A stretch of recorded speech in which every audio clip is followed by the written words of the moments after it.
আমি ওনার যে রোগটা সম্পর্কে আপনারা জেনেছেন কিনা আমি কিছু কথা বলবো, নির্মম সত্য কথা, কিন্তু বলতে হবে, আপনাদেরকে মানতে হবে, মেনে নিতে হবে, কিছু করার নেই। ওনার বয়স 70 বছর। ওনার যে শারীরিক অবস্থা, যে শক্তি সামর্থ্যের যে অবস্থা, আর রোগের যে ধরন, এই রোগটা একটা বাজে ক্যান্সার, এটা পোরলি ডিফারেন্সিয়েটেড কার্সিনোমা, মানে এটার ধরনটা খুব খারাপ। এটার ক্ষেত্রে 5-6 মাস ধরে মাংসটা বেড়েছে, মানে ক্যান্সারটা ডেভেলপ করেছে। এখন এটার ক্ষেত্রে উচিত ছিল শুরুর দিকে আরও আর্লি কিছু করার চেষ্টা করা, যেহেতু কোনো কারণে আপনাদের দেরি হয়ে গেছে। এখন যে অবস্থা ওনার দাঁড়িয়েছে, ওনার এই অবস্থায় আসলে চিকিৎসার সীমাবদ্ধতা চলে আসে অনেক বেশি। দুইটা কারণে চিকিৎসার সীমাবদ্ধতা। প্রথম কারণ হচ্ছে ওনার বয়স, ওনার শারীরিক শক্তি সামর্থ্যের অবস্থাটা, এই দিক বিবেচনা করে এখানে চিকিৎসা করার স্কোপটা খুব কম, লিমিটেড।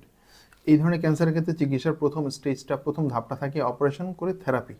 যার অপারেশন করার মতো সক্ষমতা থাকে না শারীরিকভাবে, তখন তাদের ক্ষেত্রে থেরাপি, কেমোথেরাপি, রেডিওথেরাপি। কিন্তু ওনার যে বয়স, সেই বয়সে কেমোথেরাপিটি দেওয়া না জন্য চ্যালেঞ্জিং।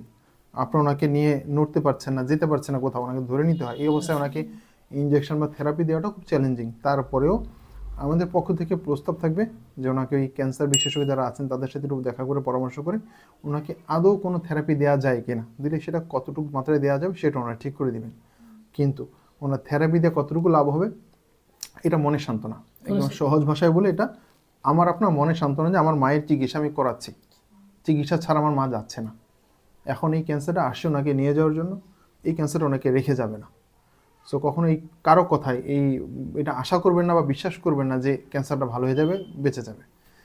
ধরে নিতে হবে যে ক্যান্সার ওনাকে নেওয়ার জন্য আসছে। সো ওনাকে যাওয়ার জন্য প্রস্তুত করতে হবে, প্রস্তুতি নিতে হবে। ওনার কষ্টগুলো কিছু আপনাকে সহ্য করতে হবে। এই ক্যান্সারটার কারণে ওনার খাওয়া কমে গেছে, আস্তে আস্তে খাওয়া আরও বন্ধ হয়ে যাবে। সো আপনাকে যেটা আমি পরামর্শ দেবো যে ওনাকে সবসময় মশারির মধ্যে রাখবেন। আপনাদের অজান্তে এখানে মাছি বসলে এখানে পোকা হয়ে যাবে, তখন এটা আপনি সহ্য করতে পারবেন না, দুর্গন্ধ হবে। আর থেরাপি ডাক্তার কথা আমি লিখে দিব, যদি আপনাদের সময় সুযোগ সামর্থ্য হয় ওনাকে নিয়ে যাওয়ার জন্য ক্যান্সার বিশেষজ্ঞ তাদের সাথে দেখা করবেন, যে ওনারা কোনো চিকিৎসা আদৌ করা সম্ভব কিনা সেটা বলে দিবে।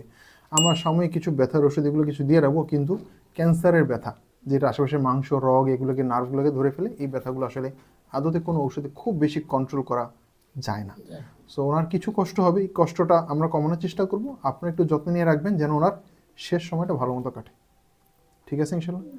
আর কিছু সদকা করতে থাকবেন যেন আল্লাহ তাআলা ওনাকে ইমানের সাথে দুনিয়াতে যত বিধান করেন এবং ওনাকে কষ্ট না দিয়ে আল্লাহ যেন ওনাকে নিয়ে যান ইমানের সাথে। এটা একটু দোয়া করতে হবে। কত এই বয়সে এই রোগটা হবে কেন? তো আল্লাহ পাকের তো ছিল তার নিবে আর সাথে হচ্ছে এখন এই ক্যান্সারগুলো হয় কি যে ওই তৈরি মানে আপনাদের সিদ্ধান্তে আসার আগ পর্যন্ত চিকিৎসা অনেক সময় আমরা নিয়ে ফেলি, যে কারণে হয় কি চাইলে অনেক কিছু করা যায় না, ঠিক আছে।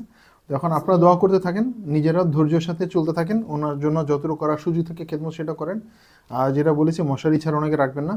আর যতটুকু কষ্টই হোক ওনার শেষ সময় যেন আল্লাহ সহজে নেন, সেই জন্য একটু দোয়া করতে থাকেন, ঠিক আছে ইনশাল্লাহ। জি, ভালো থাকবেন। আমি সামান্য একটু ওষুধ লিখে দিচ্ছি, খুব বেশি দেওয়ার মতো কিছু নাই, এটাই হচ্ছে বিষয়। আসসালামু আলাইকুম।